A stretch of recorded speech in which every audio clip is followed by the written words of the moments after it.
আকাশবাণী আগরতলা। স্থানীয় সংবাদ পড়ছি অনামিকা কর্মকার। এখনকার বিশেষ বিশেষ খবর হলো, মুখ্যমন্ত্রী অধ্যাপক ডাক্তার মানিক সাহা বলেছেন, সবকা সাথ সবকা বিকাশের মন্ত্রকে পাথেয় করে রাজ্যে ও সমাজের অন্তিম ব্যক্তি পর্যন্ত আর্থসামাজিক অবস্থার মানোন্নয়নের কাজ চলছে। কৃষিমন্ত্রী রতনলাল নাথ কৃষি জমির উর্বরতা রক্ষা এবং পরিবেশের ভারসাম্য বজায় রাখতে প্রাকৃতিক চাষের উপর গুরুত্ব আরোপ করেছেন। প্রধানমন্ত্রী নরেন্দ্র মোদী জি7 শীর্ষ সম্মেলনে সুস্থায়ী ও অন্তর্ভুক্তিমূলক উন্নয়নের প্রতি ভারতের অঙ্গীকার পুনর্ব্যক্ত করেন। মেসির দুরন্ত হ্যাট্রিকে বিরাট জয় দিয়ে বিশ্বকাপ অভিযান শুরু করল আর্জেন্টিনা। মুখ্যমন্ত্রী অধ্যাপক ডাক্তার মানিক সাহা বলেছেন, প্রধানমন্ত্রী নরেন্দ্র মোদীর আদর্শে সবকা সাথ সবকা বিকাশের মন্ত্রকে পাথেয় করে রাজ্যেও সমাজের অন্তিম ব্যক্তি পর্যন্ত আর্থসামাজিক অবস্থার মানোন্নয়নের কাজ চলছে। আজ বিশালগড় বাজার সংলগ্ন এলাকায় নবনির্মিত শ্রী শ্রী দক্ষিণেশ্বরী কালী মন্দিরের উদ্বোধন এবং বিশালগড় বাইপাস ট্রাই জংশনে দীনদয়াল উপাধ্যায়ের মর্মর মূর্তির আবরণ উন্মোচন করে তিনি এ কথা বলেন। মুখ্যমন্ত্রী বলেন, 2014 সালে নরেন্দ্র মোদী প্রধানমন্ত্রীর দায়িত্ব গ্রহণের পর থেকে দেশবাসীর কল্যাণে নিরলসভাবে কাজ করছেন। পাশাপাশি ভারতবর্ষের ঐতিহ্য, পরম্পরা ও আধ্যাত্মিকতার বিকাশেও বিভিন্ন কর্মসূচি রূপায়ণ করেছেন। অনুষ্ঠানে উপস্থিত ছিলেন বিধায়ক সুশান্ত দেব ও অন্তরা সরকার দেব, সিপাহীজলা জেলা পরিষদের সভাধিনেত্রী সুপ্রিয়া দাস দত্ত। কৃষিমন্ত্রী রতনলাল নাথ কৃষি জমির উর্বরতা রক্ষা এবং পরিবেশের ভারসাম্য বজায় রাখতে প্রাকৃতিক চাষের উপর বিশেষ গুরুত্ব আরোপ করেছেন।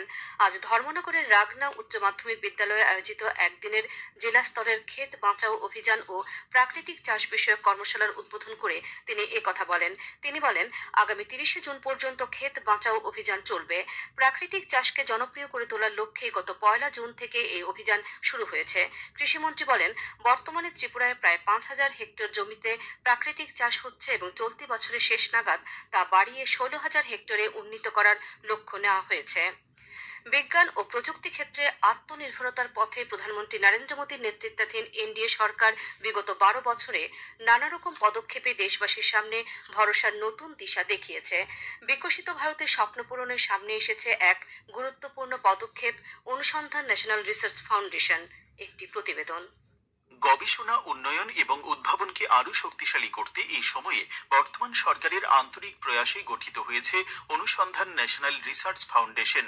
এই প্রতিষ্ঠান দেশের বিশ্ববিদ্যালয়, গবেষণা সংস্থা এবং শিল্পক্ষেত্রের মধ্যে সহযোগিতার নতুন দিগন্ত খুলে দিয়েছে।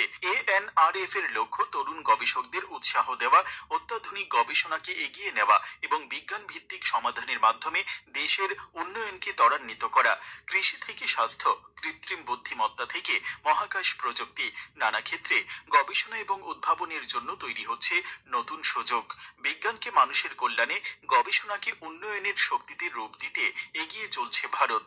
বলা যায়, গবেষণা, উন্নয়ন এবং উদ্ভাবনের মাধ্যমে আত্মনির্ভর ভারতের অগ্রযাত্রার অন্য নাম অনুসন্ধান ন্যাশনাল রিসার্চ ফাউন্ডেশন। সংবাদ কক্ষ থেকে রাহুল লোধ, আকাশবাণী, আগরতলা। কৈলাসহরের শ্রীরামপুরস্থিত স্বামী বিবেকানন্দ ভবনে আজ বিকেলে বুদ্ধিজীবী সম্মেলন অনুষ্ঠিত হয়। প্রধানমন্ত্রী নরেন্দ্র মোদীর নেতৃত্বাধীন বর্তমান এনডিএ সরকারের 12 বছর পূর্তি উপলক্ষে আয়োজিত এই কর্মসূচিতে উপস্থিত ছিলেন ওবিসি কোঅপারেটিভ ডেভেলপমেন্ট কর্পোরেশনের চেয়ারম্যান মৃণাল কান্তি নাথ, রাজ্য ওয়াকফ বোর্ডের চেয়ারম্যান মবস্বর আলী, চণ্ডীপুর পঞ্চায়েত সমিতির চেয়ারপারসন শম্পা দাসপাল, ঊনকোটি জেলা পরিষদের সদস্য বিমল কর প্রমুখ।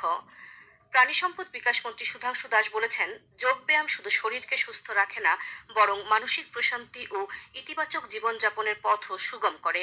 তাই সুস্থ ও রোগমুক্ত জীবন গড়তে প্রতিদিন কিছু সময় যোগ চর্চা করা অত্যন্ত প্রয়োজন। আসন্ন আন্তর্জাতিক যোগা দিবস উপলক্ষে আজ আগরতলায় এনএসআরসিসির যোগা শিবিরের উদ্বোধন করে তিনি এ কথা বলেন। এই বছর যোগ দিবসের মূল ভাবনা সুস্থ বার্ধক্যের জন্য যোগব্যায়াম।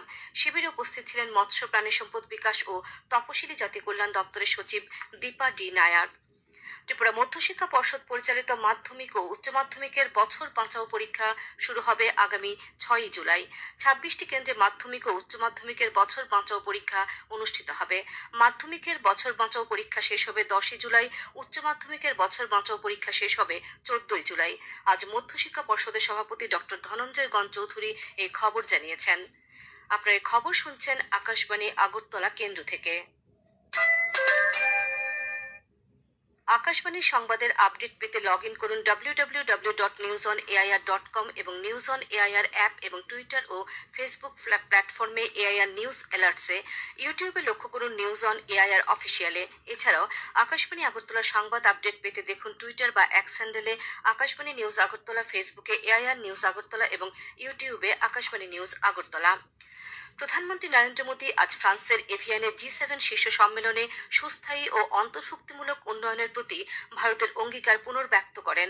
নতুন অংশীদারিত্ব তৈরি ও আন্তর্জাতিক সংহতির পুনর্নির্মাণ শীর্ষক এক অধিবেশনে বক্তব্য রাখতে গিয়ে তিনি বলেন, ভারত সর্বদাই মানবতাকে অগ্রাধিকার দিয়েছে।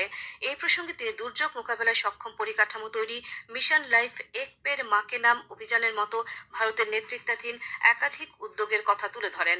তিনি বলেন, বর্তমান বিশ্বে যা আগের চেয়ে অনেক বেশি পারস্পরিক সংযোগ ও নির্ভরতার উপর গড়ে উঠেছে।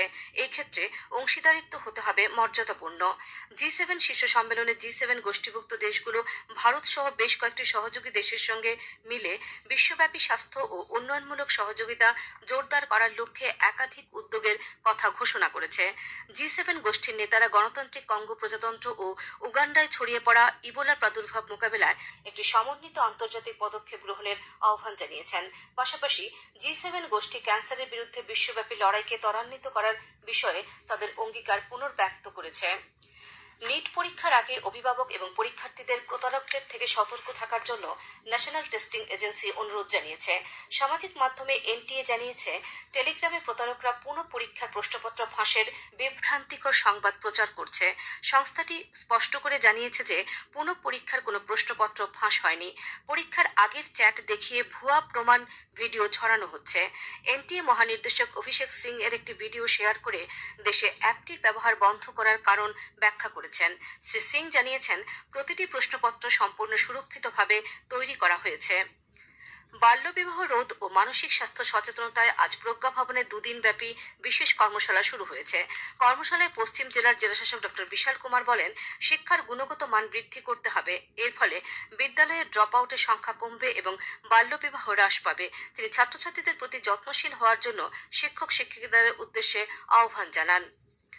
দক্ষিণ জেলার জেলাশাসক মোহাম্মদ সাজ্জাদ পি আজ এক সাংবাদিক সম্মেলনে জানান, আগামী 21শে জুন আন্তর্জাতিক যোগ দিবস উপলক্ষে জেলার 3টি মহকুমায় নেশামুক্ত সমাজ গঠনের বার্তা নিয়ে ব্যাপক প্রচার চালানো হবে।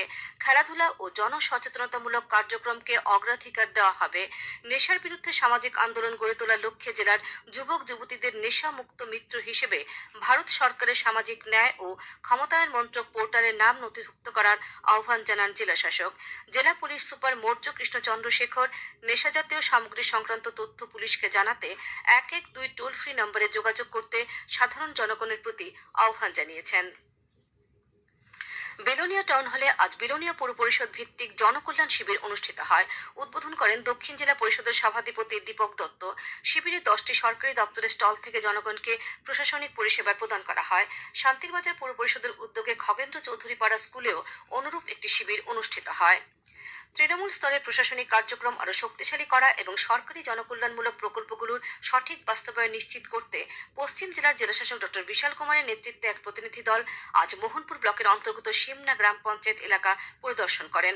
পরিদর্শনকালে প্রতিনিধি দল শিক্ষা প্রতিষ্ঠানের পরিকাঠামো, শ্রেণীকক্ষের পরিবেশ সহ সামগ্রিক কার্যক্রম সম্পর্কে বিস্তারিত পর্যালোচনা করেন।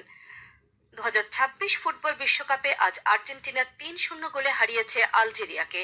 3টি গোলই লিওনেল মেসির। এই হ্যাটট্রিকের ফলে জার্মানির মিরোস্লাভ ক্লোজের সাথে যুগ্মভাবে বিশ্বকাপ ফুটবলে সর্বোচ্চ গোলদাতা হয়ে উঠলেন তিনি। অন্য ম্যাচে অস্ট্রিয়া 3-1 গোলে জর্ডনকে পরাজিত করেছে। অন্যদিকে গ্রুপ পর্বের ম্যাচগুলিতে ভারতীয় সময় অনুযায়ী আজ রাত 10:30টায় পর্তুগাল মুখোমুখি হবে কঙ্গো প্রজাতন্ত্রের। এরপর আগামীকাল রাত 1:30টায় ইংল্যান্ড খেলবে ক্রোয়েশিয়ার বিরুদ্ধে। আর আগামীকাল ভোর 4:30টায় ঘানার প্রতিপক্ষ পানামা। আগামী 24 ঘন্টায় রাজ্যের সবকটি জেলায় বজ্র বিদ্যুৎ সহ ভারী বৃষ্টিপাতের সতর্কতা জারি করেছে আবহাওয়া দপ্তর। আগামীকাল দিনের সর্বোচ্চ তাপমাত্রা 34 ডিগ্রি সেলসিয়াস এবং সর্বনিম্ন 25 ডিগ্রি সেলসিয়াসের কাছাকাছি থাকতে পারে। আজ দিনের সর্বোচ্চ তাপমাত্রা ছিল 33.2 ডিগ্রি সেলসিয়াস এবং সর্বনিম্ন 26 ডিগ্রি সেলসিয়াস। বিকেল 5:30 পর্যন্ত আগরতলায় বৃষ্টিপাতের পরিমাণ 18.2 মিলিমিটার। শেষ করার আগে বিশেষ খবর আরেকবার। মুখ্যমন্ত্রী অধ্যাপক ডাক্তার মানিক সাহা বলেছেন, সবকা সাথ সবকা বিকাশের মন্ত্র গণতন্ত্রকে পাথেয় করে রাজ্য ও সমাজের অন্তিম ব্যক্তি পর্যন্ত আর্থসামাজিক অবস্থার মানোন্নয়নের কাজ চলছে। কৃষিমন্ত্রী রতনলাল নাথ কৃষিজমির উর্বরতা রক্ষা এবং পরিবেশের ভারসাম্য বজায় রাখতে প্রাকৃতিক চাষের উপর গুরুত্ব আরোপ করেছেন। প্রধানমন্ত্রী নরেন্দ্র মোদী G7 শীর্ষ সম্মেলনে সুস্থায়ী ও অন্তর্ভুক্তিমূলক উন্নয়নের প্রতি ভারতের অঙ্গীকার পুনর্ব্যক্ত করেন। মেসির দুরন্ত হ্যাট্রিকে বিরাট জয় দিয়ে বিশ্বকাপ অভিযান শুরু করল আর্জেন্টিনা। আজকের মতো সংবাদ এখানে শেষ হলো। পরবর্তী বাংলা স্থানীয় সংবাদ প্রচারিত হবে আগামীকাল সকাল 7:35 মিনিটে।